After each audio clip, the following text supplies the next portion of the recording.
Hi everyone, welcome back to my channel. My name is Juliet if you're seeing my channel for the first time, and if you're my returning subscribers, you're also welcome. So in this video I will be showing you how I recreate this open back Bubu dress with elastic band at the waist. So if this is something that you are interested on, keep on watching this video to the end, and don't forget to give this video a thumbs up if you enjoy watching it, and also subscribe if you're yet to do so. So let's get started. On the table, these are the list of items that you will need to recreate your dress. I have 0.5 inch elastic band, which I will be using for the tutorial. You can use 1 inch if you want, but I will be using 0.5 inch elastic band for this tutorial. The next on my list is my matching thread, and the next is my fabric scissors, and my tailor chalk, which I will use to take my measurements, to mark my measurement, and my tape to take my measurement. I have two on my French cuff ruler here, the straight one and the cuff one, which I'll be using for the tutorial. Now this is the fabric that I'll be using. This is a direct crepe, okay? So, and I have 1 1/4 yard of fabric. So the next thing I'm going to do now, I'm going to open my fabric so that I can divide the front and the back pattern. So, and so I've gone ahead to divide it. So I have my front here, which is folded into 2, and the back also fold into 2. So yeah. So basically that is all. The next thing I'm going to do now is to start creating my starting point, which is going to be my shoulder line. So yeah. So once I'm done now, the next thing I'm going to do now is to start marking my neck depth and my neck width. So my neck depth on this tutorial, I'll be using 2.5 inches for my neck depth for the front. Okay, this is the front neck depth, 2.5 inches, and then the neck width I will be using 3.5 inches. So I used 2 inches for this tutorial, but I'll use 3.5 inches. Okay, and I'm going to use my French curve ruler to connect this. The next thing I'm going to do is to mark the back neck depth. I'm going to mark 13.5 inches for my back neck depth. To determine the cutout for the back neck width, you're going to divide your waist circumference by 4. Okay, my waist is 28 divided by 4 is 7 inches. I just marked the 7 inches over there, and then I connect it with a straight line.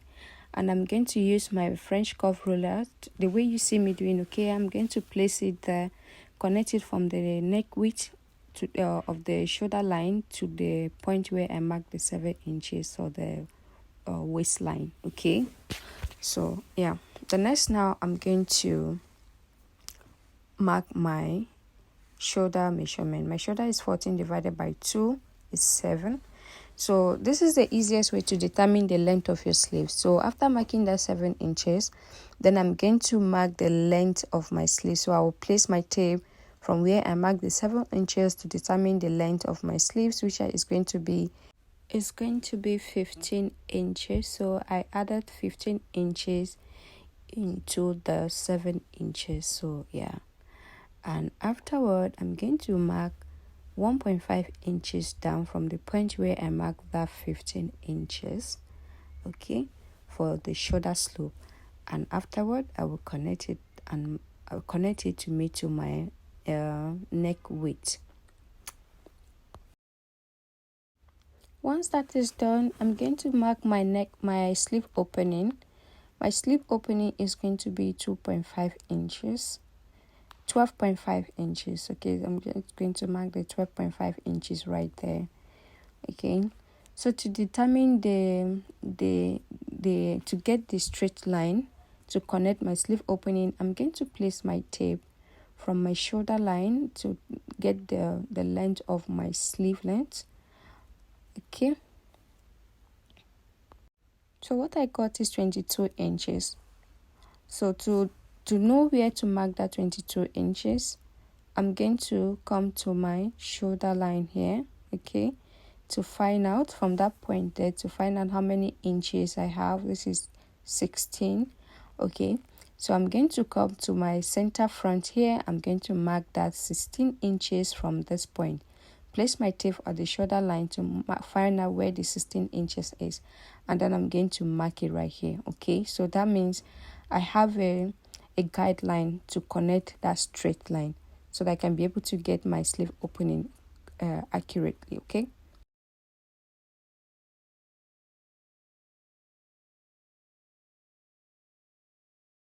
So now I can now mark where my sleeve opening is going to sit, okay. So, and also at this point I will determine the opening. So I'm going to repeat that 22 inches at that point there. Now I cannot connect my sleeve opening. Sorry, the camera was not showing that angle. So the next, I'm going to divide my round hip circumference by 4, and then I will be adding 7 inches to that measurement. So here is my 10 inches, and then I'm going to proceed to mark the 7 inches there.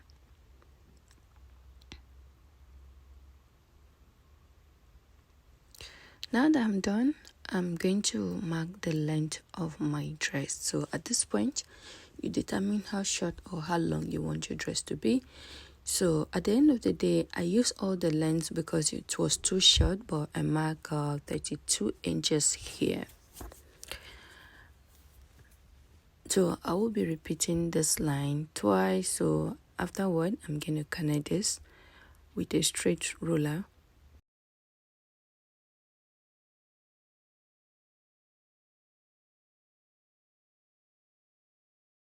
Once that is done, I'm going to find out what I have on my waistline so I can make it to the hemming line. I have 17 inches. I will be adding 3 inches to that measurement, 2 or 3 inches. So I'm going to mark it here. Okay, at this point, I will mark it there. So once I'm done marking, I'm going to get my straight ruler. I'm going to connect it with a straight ruler, okay? So please pay attention to the waistline, okay?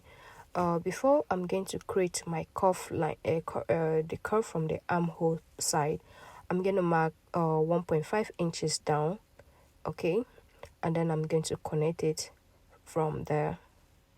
So I mark 2 inches to this point and then 1.5 inches down. So let me confirm it, okay? 2 inches from this point to here, I mark 2 inches.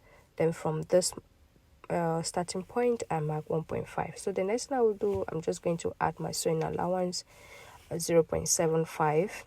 At the end of the day, I used the full length because the length was too short. So I used the full length. I didn't take it out. So at this point, you're going to determine how long you want your dress to be. So then I'm adding 0.5 inch round, okay? So I extended this part out so that I can add allowance for my folding of my sleeve opening, and then to my shoulder line I also added 0.5 inch allowance so I can be able to join them together.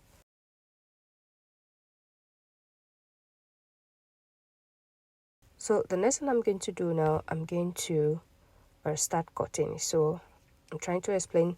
I added my sewing allowance round 1.75 on the lower part, and then I'm going to cut here. So my sewing allowance is already here, so I don't need to add sewing allowance to the back panel, okay? So where I'm going to start cutting first, I'm going to cut for the front panel first. So cut out the front panel first before you separate the back, okay? So that is what I'm doing right now.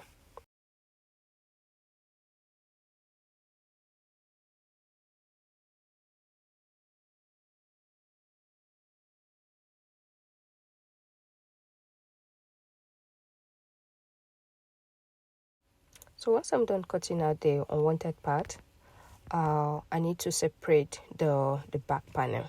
So I will take out the front panel, Now I'm going to start now by cutting out the back panel, so I'll follow the line that I drew out.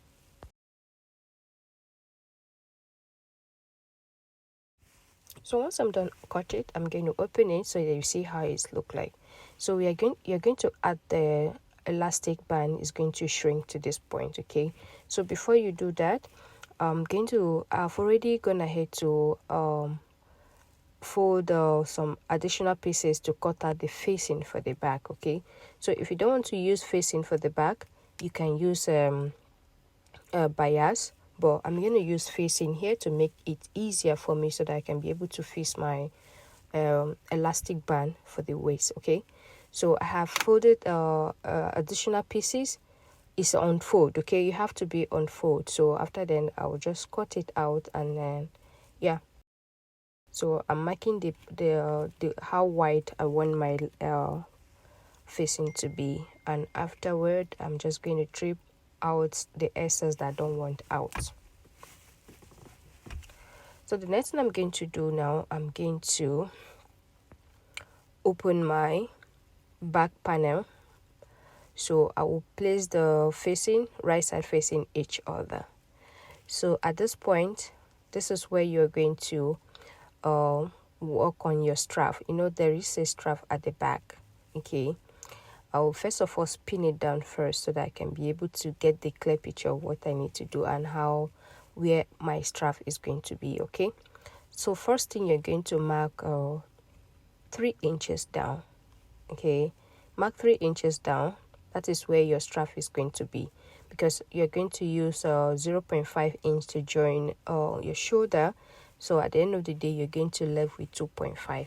If you don't want it to be that low, you can mark 1.5, and then at the end of the day, when you use 0.5 to join the shoulder to shoulder, you will left with 1 inch. So that is how high the strap is going to be. So it's your preference, okay? So this is the facing for the front. So, and now I have pinned down my facing at the back, and also I have gone ahead to face in my strap, the strap for the back. I hope you understand. So I have faced in the strap for the band, rather I have pinned it down. So I'm going to go to my sewing machine now to stitch it down round with 0.5 inch allowance. I will be back.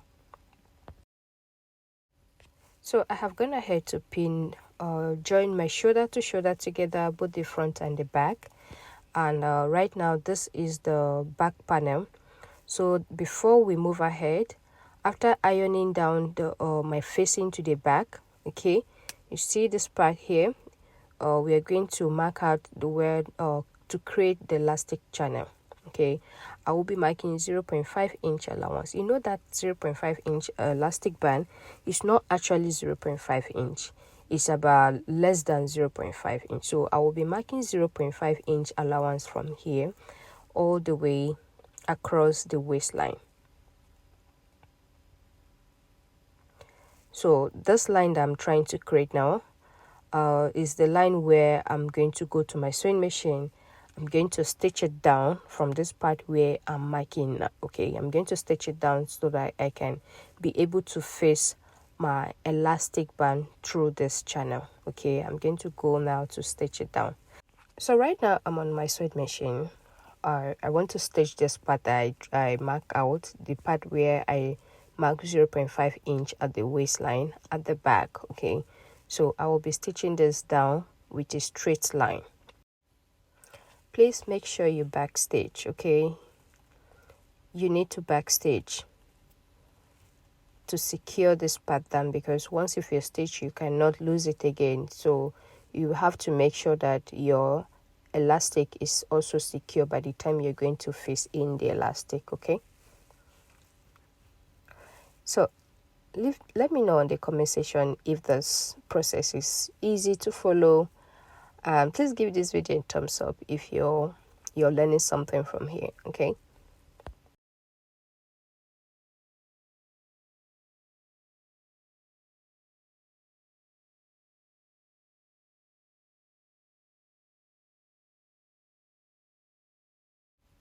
So once I'm done stitching now, I'm going to head to my cutting table.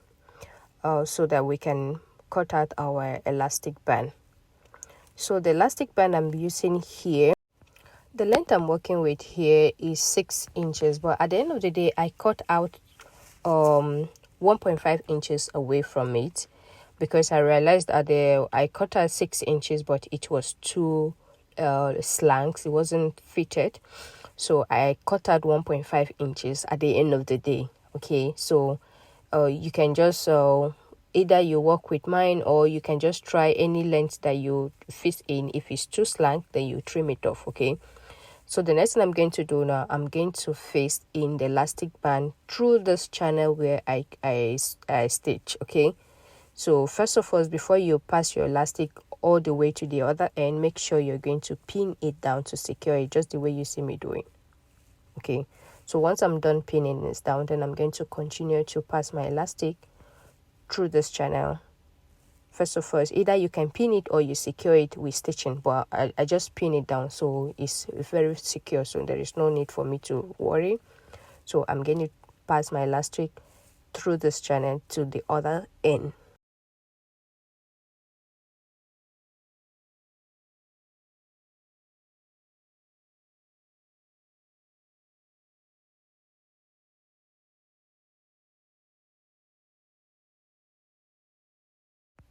So once the elastic gets to this end here, I'm going to also get my pin.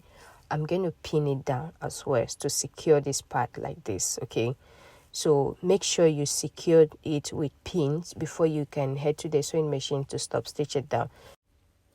So I'm going to go to my sewing machine. I'm going to stitch here. Okay, and also I will face in my inner strap as well. So I've gone ahead to stop stitch it to secure the band there, and also I have also faced in the inner strap. Sorry I didn't show it on the video, but if you find it difficult to face it, leave a comment below. I will make a video show you how I made it. Okay, so the next thing I'm going to do, I will be adding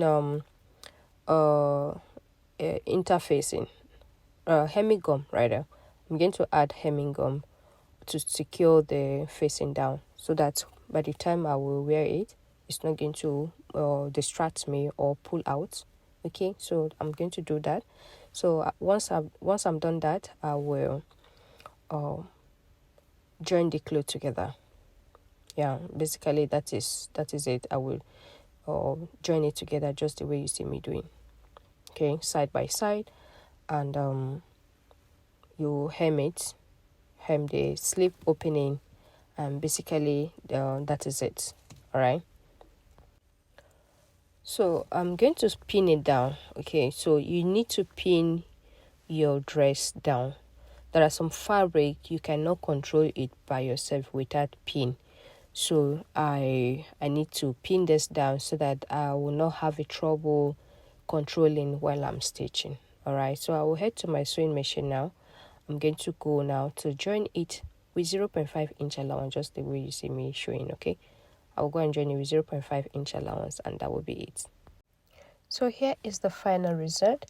If you have watched to this moment, I want to say a very big thank you for watching. Let me show you how you need to put this dress on. Okay, so firstly I'm going to raise this dress up. Okay, so the inner strap that I was talking about, I'm going to bring it to the front like this. So while you're going to tie it, you need to make sure you tie it firm so that it will lap your waist. Okay, so make sure you tie it so firm so it will lap your waist, and also secure it very well so that it will not lose when you are out. Okay, so yeah, basically that is it. So this is how it looks. So as you can see, it's not really firm, but when I'm going to put it on, I'm going to make sure I will tie it so firm so that it will not look slank like this. Okay, so yeah, thank you so much for watching. And also I want to say I'm so sorry that it took me so long for me to post this video because of my work schedule. I've been super busy lately due to the kind of work I'm doing. So that is why I'm not able to drop a tutorial the way I should. I'm going to try my best to put out something for you guys. Okay, I'm going to try my best to make a tutorial for you guys whenever I have a chance. Okay, yeah, thank you. I'll see you on my next video.